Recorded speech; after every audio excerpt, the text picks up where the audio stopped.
ஒரு வார்த்தை கிடையாதுங்க.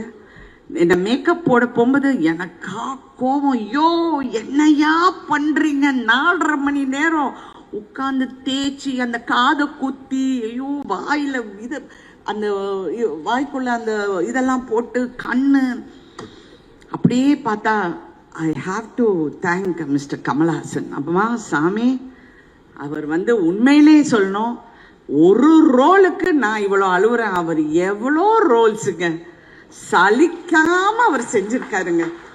அந்த இடத்துல யார் திட்டு வாங்கினாங்கலாம், நான் அந்த கதைக்கே நான் போல. அவர் அதெல்லாம் அவ்வை ஷமிக்கெல்லாம் எனக்கு சொல்வாரு, 3 ஹவருக்கு அப்புறம் அப்படியே கொட்டும் அந்த மேக்கப், அப்படியே விழுந்துடுமா, அதெல்லாம் பிடிச்சிக்கிட்டு அப்படியே நடிப்பாருன்னு. Oh my god, hats off to that person, hats off to Kamal Haasan. அவர் தான் என்னை இன்ஸ்பயர் பண்ணார் இந்த கதையை பண்றதுக்கு.